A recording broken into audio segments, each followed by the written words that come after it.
Desde que se avisó que daríamos una serie de sermones sobre la crianza de nuestros niños, varias personas nos expresaron que estaban esperando ansiosamente que comenzáramos esta serie. Y debo confesar que yo mismo compartía ese anhelo, porque aparte de ser pastor de la iglesia, también soy padre. Y al igual que los otros padres de la congregación, anhelaba que llegara el momento en que pudiera volver a detenerme en mis estudios regulares en este tema específicamente para revisar algunos conceptos aprendidos en el pasado y para continuar aprendiendo con otros materiales grabados y escritos que nos han estado llegando a la iglesia en estos últimos años. Muchos de nosotros aquí en la iglesia estamos embarcados en estos momentos en la empresa de criar hijos, sean niños pequeños, sean adolescentes, pero estamos metidos en ese barco y de ahí el interés que ha despertado el anuncio de esta serie de sermones. Por otro lado, tenemos aquí en nuestra iglesia un altísimo porcentaje de jóvenes que probablemente en unos pocos años también estarán metidos en el mismo asunto y deben tener desde ahora una perspectiva correcta acerca de lo que significa criar hijos, levantar niños desde el punto de vista de Dios. Otros que están sentados aquí en esta noche son abuelos, son tíos, y también para ellos será muy beneficioso entender el por qué los que son padres hacen lo que hacen, y de ese modo serán de ayuda en un momento dado y no un estorbo como muchas veces ocurre. Pero aparte de todo esto, hay un punto en el que todos saldremos beneficiados en esta serie de sermones, al escuchar esta serie de sermones sobre este tema. Y es que al hablar de la responsabilidad que tenemos los padres de moldear el carácter de nuestros hijos, por obligación, tendremos que tocar con esos textos de la Escritura que nos van a hacer ver y notar cuál es el carácter que Dios espera de todos nosotros. Nosotros no podremos nunca moldear el carácter de nuestros hijos si al mismo tiempo no estamos trabajando con nuestro propio carácter. Y en ese punto todos seremos tocados en esta serie de sermones.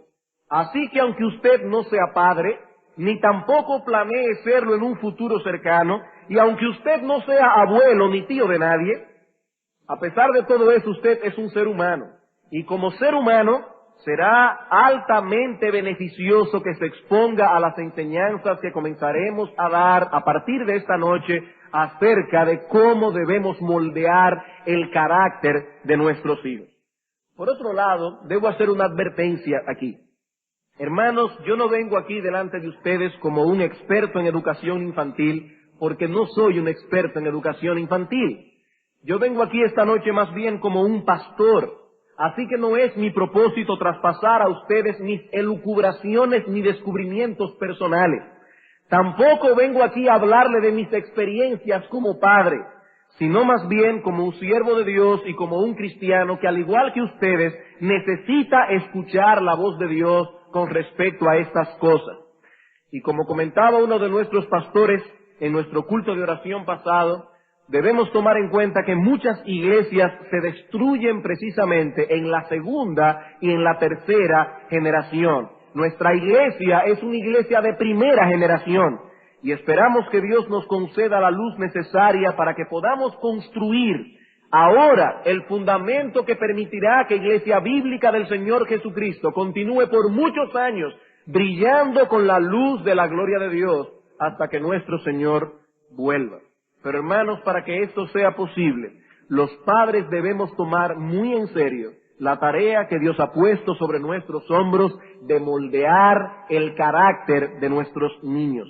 Dios no espera que ellos se moldeen solos. Ese no es el plan de Dios. Tampoco Dios espera que lo hagan los abuelos ni las abuelas, y mucho menos los amigos de nuestros hijos. Hermanos, ese no es el plan de Dios. Tampoco Dios ve como algo adecuado que una niñera se ocupe de realizar esa labor. Eso es una crueldad. Dios espera que los padres moldeen el carácter de sus hijos. Esa es la enseñanza de la palabra de Dios.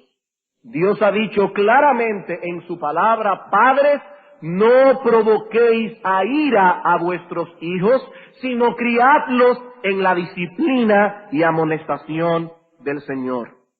Y esta serie de sermones probablemente nos tome unos meses, ya que esperamos, si el Señor lo permite, dar unos 30 estudios acerca del tema, cuando menos.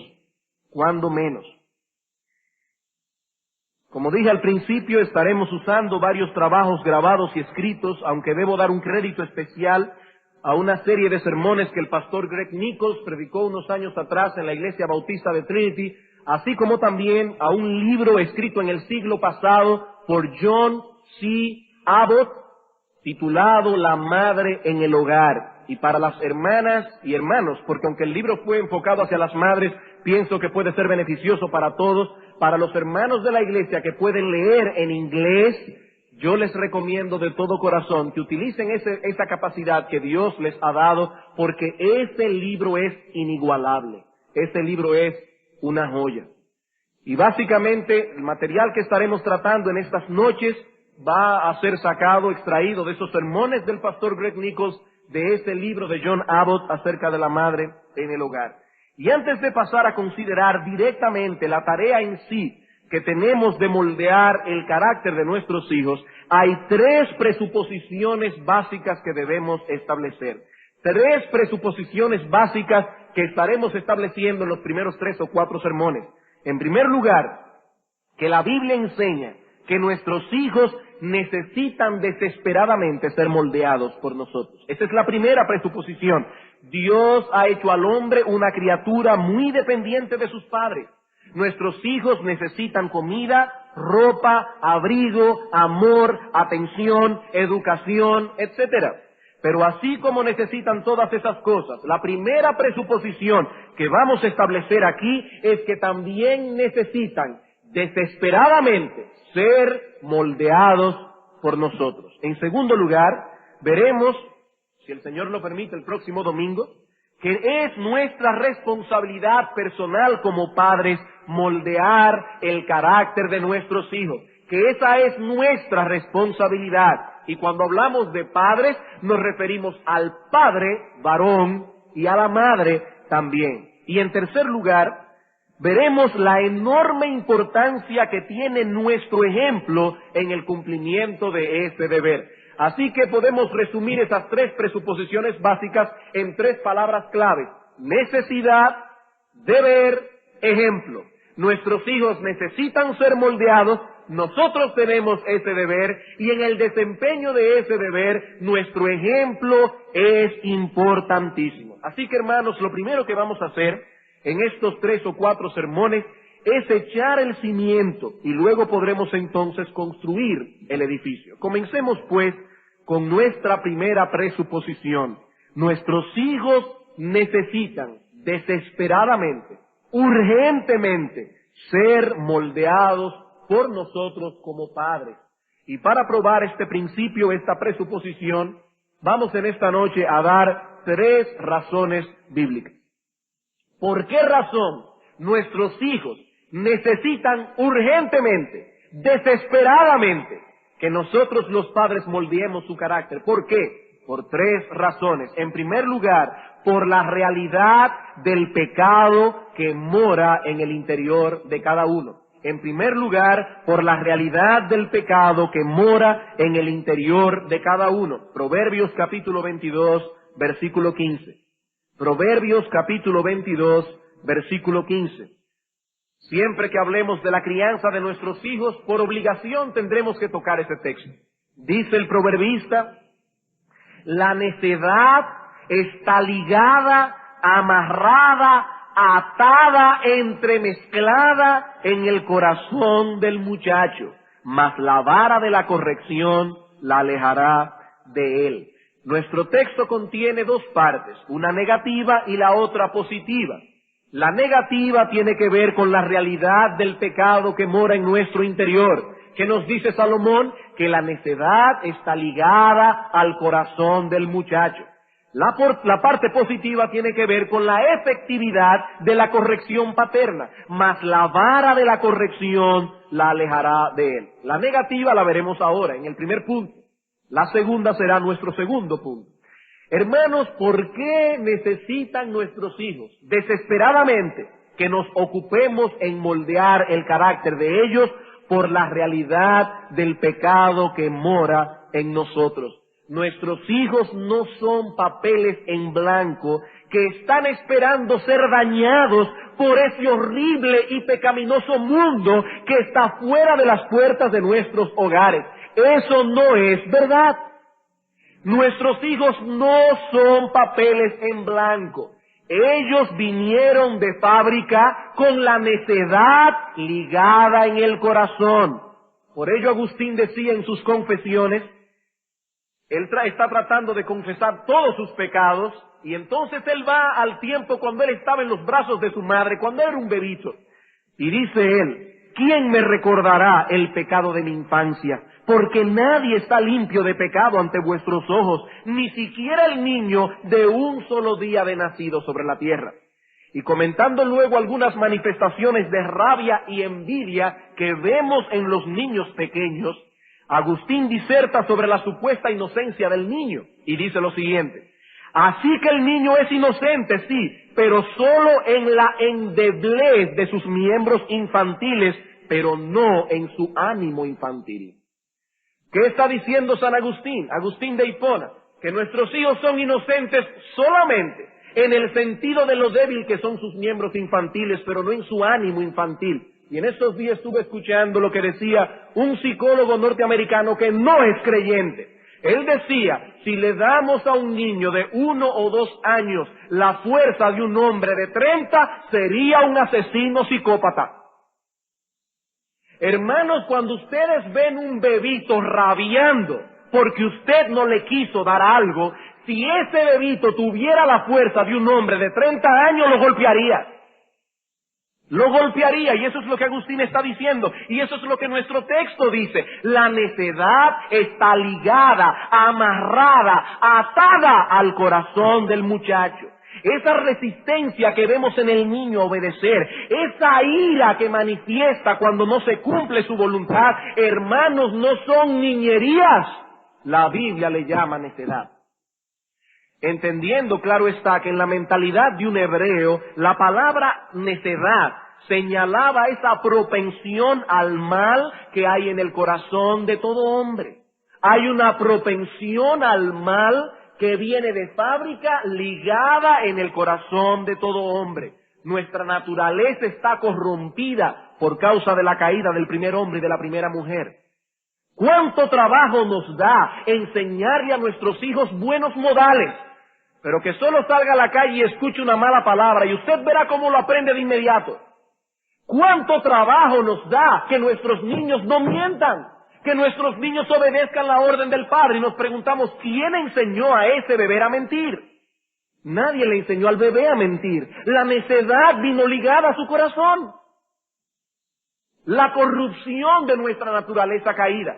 Hermanos, eso es lo que Dios nos enseña en su palabra. En el Salmo 51, versículo 5, dice el salmista David, en maldad he sido formado, pecador me concibió mi madre. Y debo aclarar que el salmista David no está diciendo aquí que la relación sexual que hubo entre su papá y su mamá fue un pecado.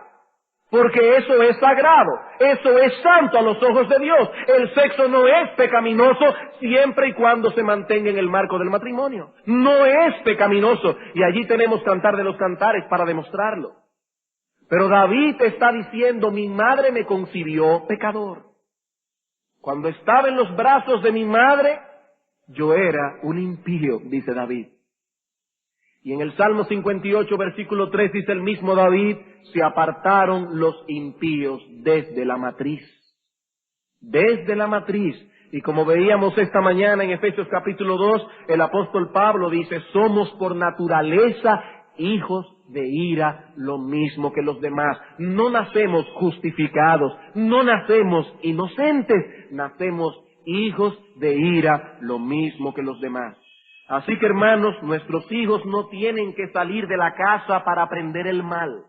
Dice un autor al respecto: esto no es algo que ellos toman o aprenden por medio de la imitación de malas conductas, aunque eso puede reforzarlo, pero no es la fuente de ello.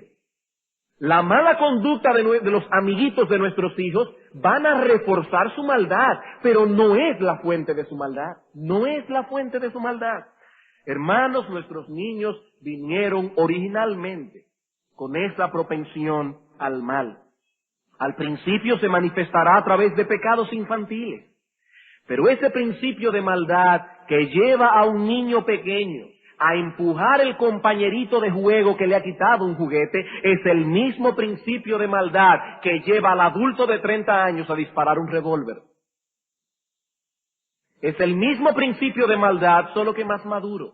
Es el mismo principio de maldad, solo que ahora desarrollado. No nos dediquemos a moldear el carácter de nuestros niños, y esa hierba mala que vino sembrada en sus corazones dará su fruto tarde o temprano, de una forma u otra. Y como bien ha dicho, no podemos darnos el lujo de tratar a pecadores como si no fueran pecadores. No podemos darnos ese lujo de tratar a pecadores como si no fueran pecadores. ¿Por qué razón debemos dedicarnos con urgencia a moldear el carácter de nuestros niños? En primer lugar, por la realidad del pecado que mora en el interior de cada uno. En segundo lugar, la segunda razón se encuentra en nuestro texto, por la efectividad de la corrección paterna. En segundo lugar, por la efectividad de la corrección paterna. Noten, hermanos, que nuestro texto tiene una mala noticia y una buena noticia. Y tan cierta es la buena noticia como la mala noticia. Así como nos dice que la necedad está ligada al corazón del muchacho, también nos enseña que Dios nos ha provisto de un remedio, la vara de la corrección. Por eso Dios hizo a nuestros hijos con una partecita colchada aquí detrás, para que nosotros no le hagamos daño y usemos la vara de la corrección. Dios es el autor de la vida humana. Él es quien sabe cómo funcionamos mejor y cuáles son los estímulos a los cuales respondemos como seres humanos.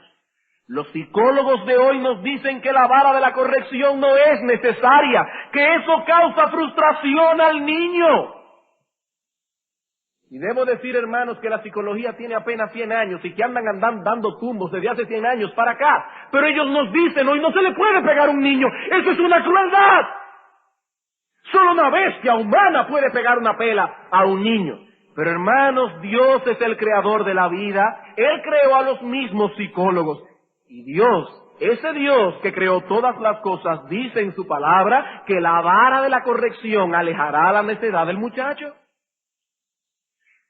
Sabemos que hay muchos padres que golpean a sus hijos bestialmente. Eso es verdad. Sabemos que hay padres que han abusado y que abusan de su autoridad. Y cuando un padre le pega airado a un niño, es un abusador. Él está abusando porque su niño no puede devolverle el golpe. Él está abusando de su tamaño y de su autoridad. Y sabemos que hay padres que han abusado y que abusan de su autoridad. Pero hermanos, el hecho de que existan tales especímenes de padres, por no decir otra cosa, no atenta contra la enseñanza de nuestro texto. El hecho de que hay padres crueles e inmisericordes, y debo hacer aquí la aclaración de que tan inmisericorde es el que abusa de su hijo como el que nunca le pega, es una crueldad. No amarrar esa maldad que vino ligada a su corazón es una crueldad. Pero hermanos, el hecho de que hay padres que abusan de la autoridad que Dios ha impuesto sobre ellos, eso no atenta, eso no elimina, eso no borra la realidad de nuestro texto. Dios en su gracia común ha puesto en los niños por lo menos 5 cosas que nos permiten trabajar eficazmente, no perfectamente, pero sí eficazmente con ellos en cuanto a la crianza de nuestros hijos. Y por esas 5 cosas que Dios ha creado, nuestra disciplina paterna es efectiva en la vida de nuestros hijos. ¿Cuáles son esas 5 cosas? En primer lugar, credulidad en las palabras de los padres. Credulidad en las palabras de los padres. Los niños nacen con una propensión hacia la credulidad en nuestras palabras. Puede suceder que a medida que pase el tiempo, esa credibilidad pueda verse minada por una causa u otra. Como cuando le decimos al niño, si haces esto te voy a pegar. El niño lo hace y no se le pega. O cuando le decimos al niño, no te preocupes, mañana te saco a pasear. Llega mañana y no lo saca a pasear. Y a medida que el tiempo va pasando, la credibilidad del padre comienza a ser minada. Pero naturalmente, los niños tienden a creer lo que los padres dicen. Y cuando discuten con un amiguito acerca de algo, el argumento clave es, mi papá me lo dijo. Y ya, no se puede decir más nada. Ese es el argumento más grande que se puede dar. Mi papá me lo dijo, o mi mamá me lo dijo. Porque Dios en su gracia común ha puesto credulidad en el corazón de nuestros hijos. En segundo lugar, dependencia de sus padres para guianza y protección. Dependencia de sus padres para guianza y protección. Dios ha puesto en el niño una fuerte necesidad de cuidado, de guía y de protección. Y al mismo tiempo ha puesto en ellos un instinto que los mueve a buscar esa guía y esa protección de sus padres. Nosotros somos la seguridad de nuestros hijos. Y todavía recuerdo que cuando era un niño, no sé si de 5 o 6 años de edad, visitamos un circo que llegó a nuestro pueblo y al cual acudió mucha gente. Y estando allí en medio de la multitud, en un momento de descuido, me solté de la mano de mi madre. Ella todavía estaba casi al lado mío, pero yo no podía verla en ese momento. Y todavía recuerdo perfectamente cómo sentí por un instante que el corazón se me iba a salir de la boca y que mis piernas no podían sostenerme en pie. ¿Por qué? Porque yo no veía a mi madre por ningún lado. Hermanos, nosotros somos la seguridad de nuestros hijos. Esa es la manera en que Dios planificó la vida humana. Imagínense lo fuerte que es para un niño, si eso es así, ver a su padre o a su madre actuando en medio de una depresión sin saber qué hacer. Toda su seguridad se va al piso. Toda su seguridad se va al piso. Nosotros somos la seguridad de nuestros hijos.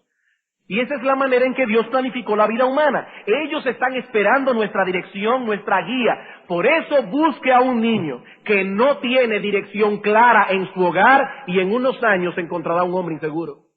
Un hombre que no sabe qué hacer con su vida.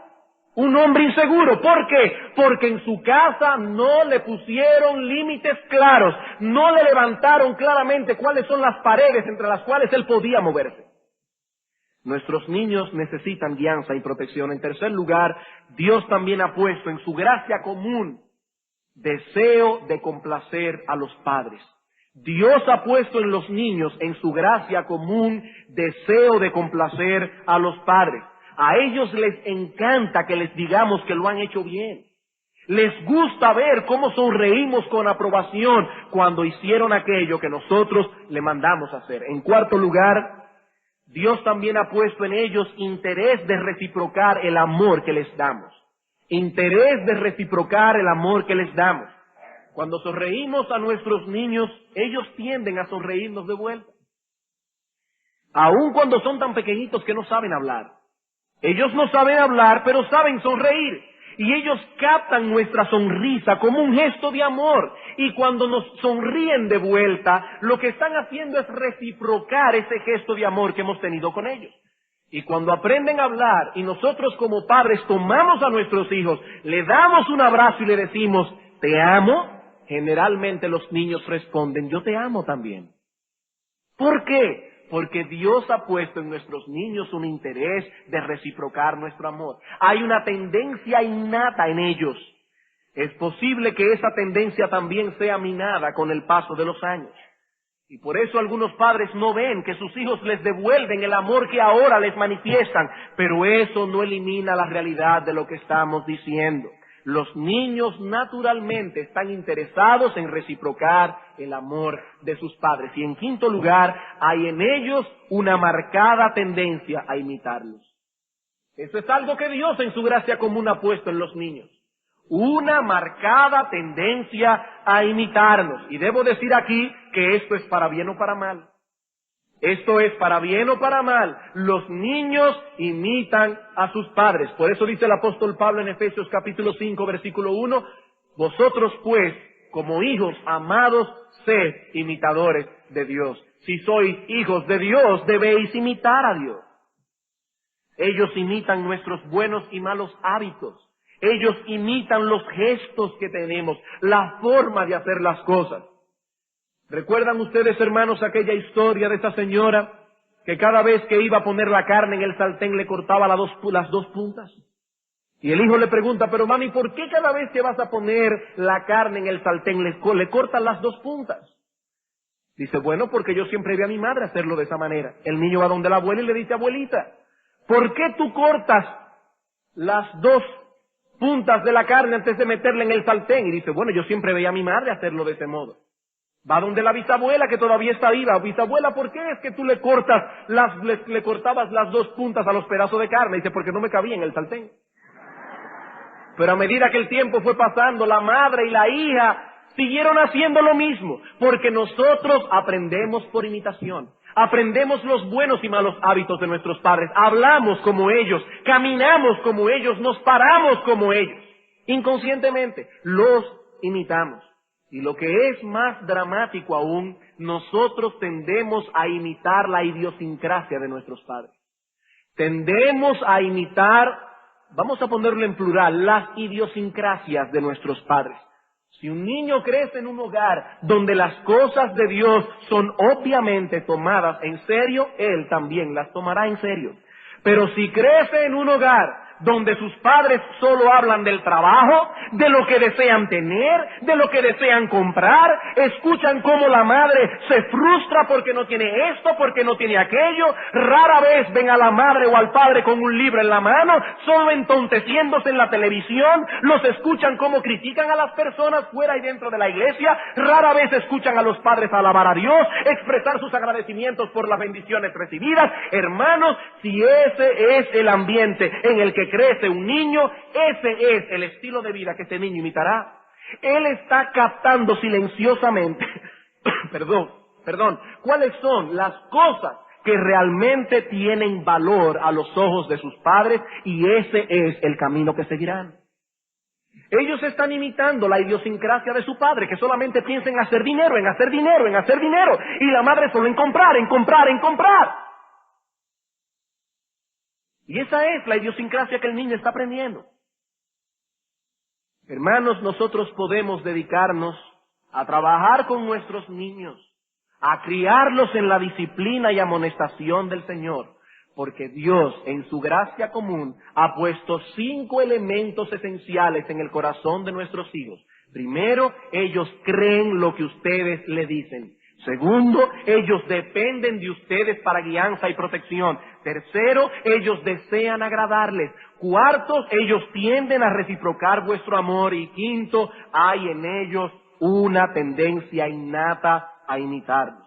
Es Dios quien ha creado este lazo especial que existe entre padres e hijos. Por ello los niños alardean a veces de que su papá es más fuerte. Mi papá es más fuerte que el tuyo y más inteligente. Y hasta pelean por eso. ¿Por qué? Porque ellos están orgullosos de sus padres hasta que llegan a la adolescencia y comienzan a contemplarlo con ojos más objetivos. Y ahí es que está el peligro. Ahí es que está el peligro. Por eso muchos niños que crecen en iglesias cristianas se van al mundo a los 12, 13, 14 años de edad. ¿Por qué? Porque a esa edad comienzan a pensar un poco más independientemente y entonces llegan a la conclusión de que sus padres eran unos hipócritas. Pero hasta que llegamos a esa edad, los niños son crédulos. Los niños son crédulos. Ellos están orgullosos de sus padres y Dios ha hecho esto así para que nuestro trabajo con ellos pueda dar resultado. Es cierto que la crianza de nuestros niños no los hará cristianos. La crianza de un niño no lo hace cristiano. No es la gracia común la que lleva a los hombres a la salvación, sino la gracia especial de Dios. Dios tiene una gracia común a través de la cual Dios da dones y beneficios a todos los hombres, creyentes e incrédulos. Dios hace llover sobre justos e injustos. Dios hace salir su sol sobre malos y buenos. Pero esa no es la gracia que trae a los hombres a salvación, sino la gracia especial. Por más que disciplinemos a un niño y por más que les enseñemos la palabra de Dios, no podremos cambiarles el corazón de piedra por uno de carne. Solo Dios puede hacer eso.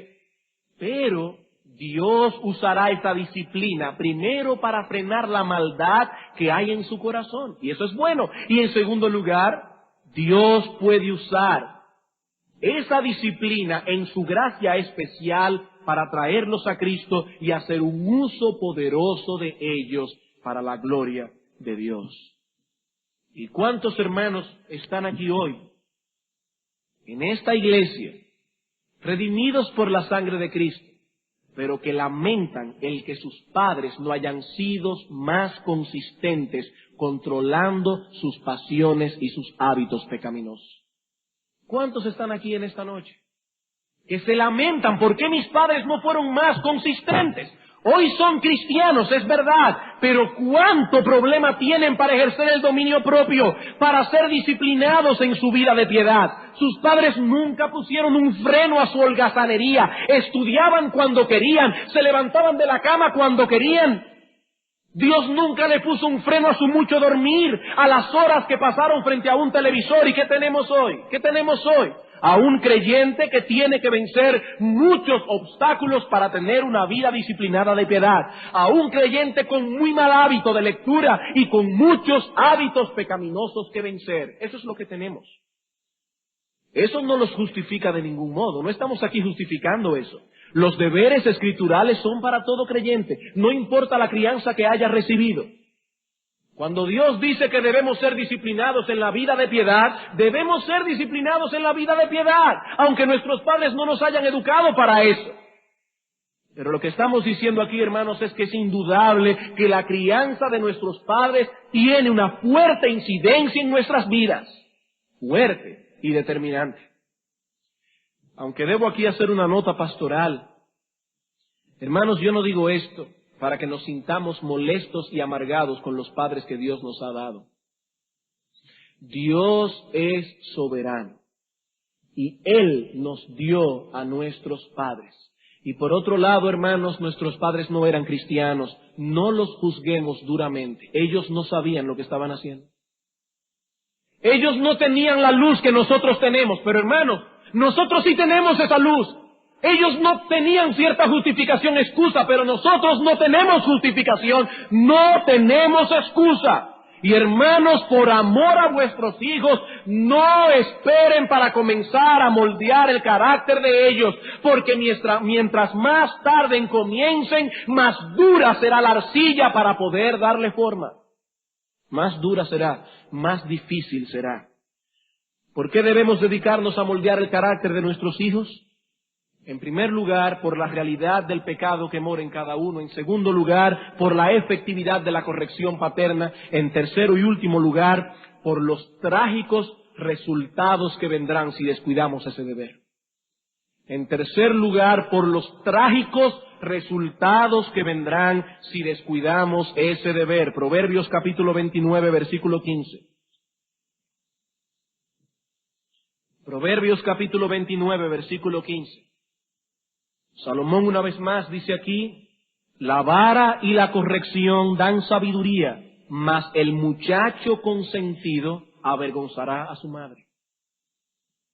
La vara y la corrección dan sabiduría, pero el muchacho consentido avergonzará a su madre. Y al igual que nuestro texto anterior, este contiene una buena noticia y una mala. ¿Cuál es la buena noticia? Que la vara y la corrección dan sabiduría. Que Dios se place en usar esos medios de su gracia común para obrar en nuestros hijos su gracia especial. La vara no solo lo alejará de la necedad, sino que la vara le dará sabiduría. Pero también tenemos aquí una mala noticia. El muchacho consentido avergonzará a su madre. He aquí el resultado que debemos esperar si descuidamos a nuestros hijos. No podemos desatender a nuestros hijos y escapar del resultado que encontramos en este texto. Aunque aquí también debo hacer otra aclaratoria. No todos los niños e hijos que al final causan vergüenza a sus padres es porque fueron desatendidos, no necesariamente. Yo conozco hijos de padres piadosos que los educaron en la disciplina y amonestación del Señor y en algún momento se extraviaron. Hermanos, no necesariamente todo hijo que avergüenza a su padre es por culpa de su padre.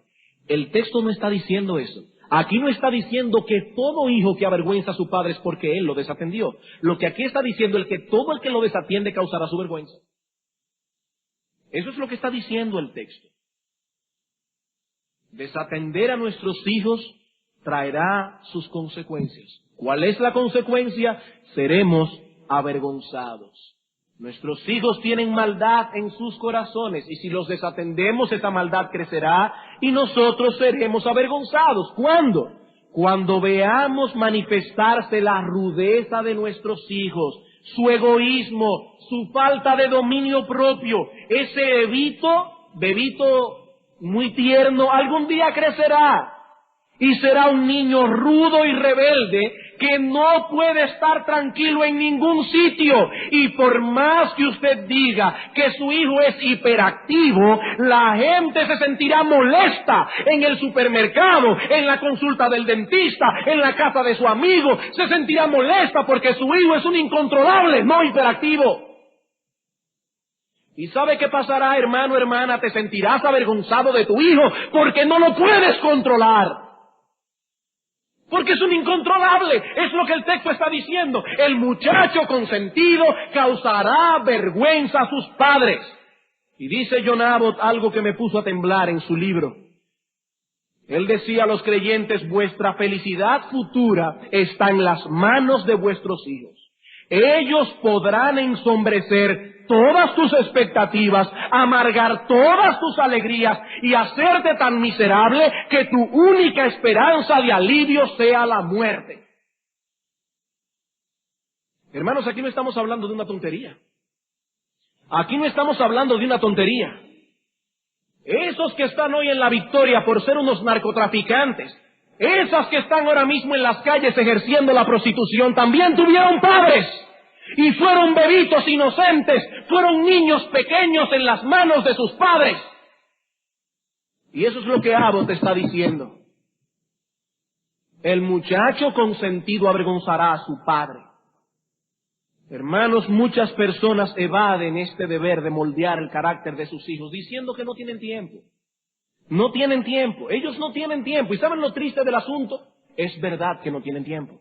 Es verdad que no tienen tiempo. Viven tan centrados en sí mismos, tan dedicados a agradarse a ellos mismos, que ciertamente no tienen tiempo. El tiempo que se requiere para moldear el carácter de un niño. Eso no se hace en una hora, no se hace en 2, ni en una semana, ni en un mes.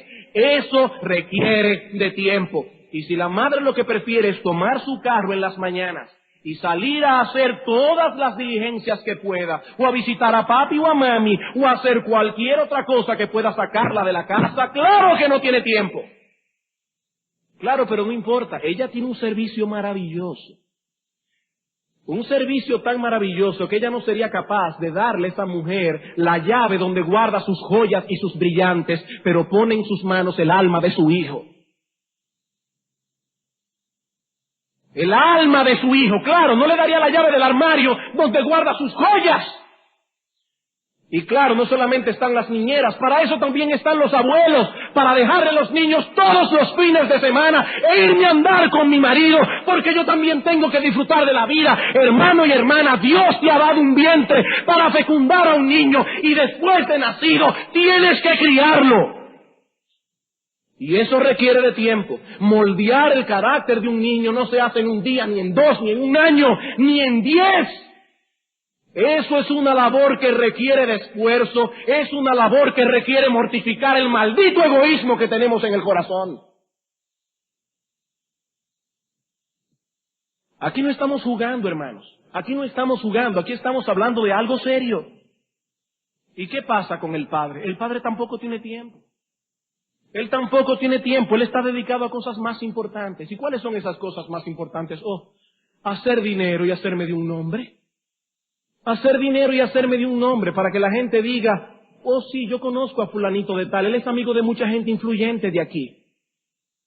En sus fiestas van todos los apellidos preeminentes de República Dominicana. Hombres que tampoco tienen tiempo para criar a sus hijos, vayan a sus casas para ver el desastre de familia que tienen. Si ellos tienen villas en La Romana, casa en Miami, cuenta de banco fuera, pero vayan a sus casas. Vayan a sus casas para ver esas familiotas que tienen. Hijos que no sirven para nada. ¿Saben por qué? Porque los padres no tenían tiempo. No tenían tiempo. Ellos estaban demasiado ocupados haciendo dinero y forjándose un nombre. Y el poco tiempo que tienen libre, esos pobres padres están tan saturados y cansados que no lo pueden emplear para estar un rato con sus hijos. Porque después de todo, él también requiere de descanso. Él también necesita tiempo para descansar. Es verdad que no tienen tiempo porque son materialistas y deben arrepentirse de ese pecado. Deben arrepentirse de ese pecado. Padres, y cuando hablo de padres estoy hablando aquí a los varones, padres de nuestra iglesia. Es sobre ustedes que recae la mayor responsabilidad en la crianza de vuestros hijos, no sobre sus esposas. No sobre sus esposas. Es verdad que ellas son las que tienen más tiempo con ellos, y así fue como Dios lo planificó. No para que la mamá se vaya a buscar un trabajo fuera a realizarse como mujer. ¿Te quieres realizar como mujer? Dedícate a la crianza de tus hijos. Que ese no fue un trabajo que Dios le dejó a cualquiera. Se requiere de mucha inteligencia y de mucha sagacidad espiritual para poder criar un muchacho. Y el mundo nos ha vendido la imagen de que la mujer inteligente está en la calle trabajando, la pobre estúpida está en la casa criando a sus hijos. Pero eso es una imagen completamente distorsionada de lo que enseña la Escritura. Pero hermanos, aún así debemos repetir, no es sobre las madres que recae la mayor responsabilidad, es sobre los padres. Son ustedes los que están llamados a marcar las pautas de la crianza de sus hijos. Ustedes son los que ponen las reglas. Ustedes son los que deben conocer cuáles son las debilidades de sus hijos. Ustedes son los que deben planificar cómo van a trabajar con las debilidades de ellos. Y por otro lado también están llamados ustedes a trabajar directamente con vuestros hijos para moldear su carácter. Y eso hay que tomarlo en cuenta a la hora de elegir un trabajo. Eso hay que tomarlo en cuenta. Y en ocasiones tendrá que tener el coraje de decirle a su jefe que usted es un hombre de familia y que no va a descuidar a su esposa e hijos por una maldita carrera. Y se requiere de coraje, de valor para decirle a su jefe, pero hay que decírselo porque no somos padres sin hijos, tenemos muchachos y esposa que atender. Y tenemos que ser valientes y decirle al jefe, lo siento mucho, y cuando el jefe nos diga, no vas a llegar a ningún lado, le diremos, está bien, no llegar a ningún lado, pero en el tribunal de Dios no tendré que bajar la cara avergonzado cuando mis hijos sean arrojados en el infierno por mi culpa. Cuando mis hijos sean arrojados en el infierno por mi culpa. Hermanos, yo no estoy diciendo con esto que dejen su trabajo y que se pasen el día entero en su casa sin hacer nada, porque eso no es propio de un hombre. Aquí estamos hablando de prioridades. Aquí estamos hablando de pensar cuidadosamente cómo vamos a planificar nuestro horario, de tal manera que cumplamos con nuestras responsabilidades laborales, pero sin descuidar a nuestras esposas, sin descuidar a nuestros hijos. Porque Dios ha puesto sobre los padres esa responsabilidad. Hermanos, Dios ha puesto sobre nuestros hombros una importantísima tarea: moldear el carácter de nuestros hijos. Y ellos lo necesitan desesperadamente. Descuidar esa tarea no solo es un pecado contra Dios, sino también una crueldad contra nuestros hijos. Una crueldad contra nuestros hijos. Nuestra influencia será determinante en los años futuros de nuestros hijos. Ellos no pueden moldearse solos y nosotros dejaremos en ellos marcas indelebles. Estemos conscientes de eso o no. sea para bien o sea para mal. Y para concluir, yo quisiera dejar en vuestras mentes dos ejemplos, uno positivo y otro negativo que usa John Abbott en su libro, el ejemplo de la madre de Washington, el ejemplo de la madre de Byron. Dice Abbott: George Washington tuvo una madre que hizo de él un buen muchacho e infundió en su corazón aquellos principios que lo llevaron a ser el benefactor de su país y uno de los ornamentos más brillantes del mundo. La madre de Washington merece la gratitud de su nación. Ella enseñó a su hijo los principios de la obediencia, del valor moral y de la virtud. Ella en gran medida formó el carácter del héroe y del estadista. Fue en el contexto de su hogar que ella enseñó a su hijo juguetón a gobernarse a sí mismo. Y así fue preparado para la brillante y útil carrera que luego prosiguió. Tenemos una deuda con Dios por el don de Washington, pero no estamos menos endeudados por el don de su inestimable madre.